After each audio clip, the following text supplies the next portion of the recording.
Jay Haynes for the Hit Film Sensei YouTube channel. Today in this video I'm going to show you a super cool little way to quickly and easily manage your fonts in DaVinci Resolve.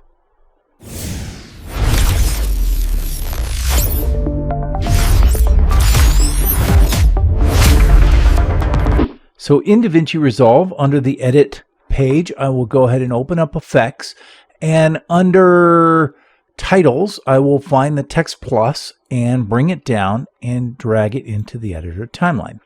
In the Inspector tab, you can see that we have font right here. And if I open this up and I start scrolling over it, you can see how it changes it as I go, right? So that I can sort of preview what it's going to look like.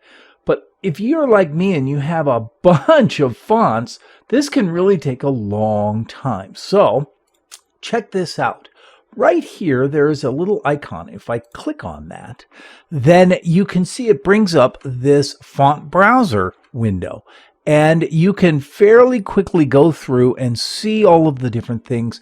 And then if you just double click on it, it automatically adds it there. So it's a lot faster.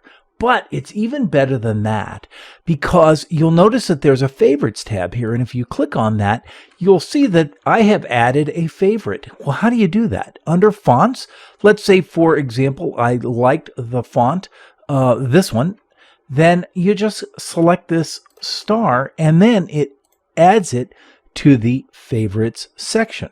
And if I decide, oh, I don't like that, then I can just remove it by clicking the star again. So what you can do is go through all of your favorite fonts. Let's say I like this one, I can select that. I come down a little further, oh, I like this one, I can select that. And now I have my favorite fonts that I can quickly grab and use without any problems. I'm Jay Haynes for the Hit Film Sensei YouTube channel, and that's how you quickly and easily manage your fonts in DaVinci Resolve. Listen, if you got some value out of this video, do me a favor and drop a like and subscribe as well so you won't miss any future tutorials. Thanks for watching, and I'll see you in the next one.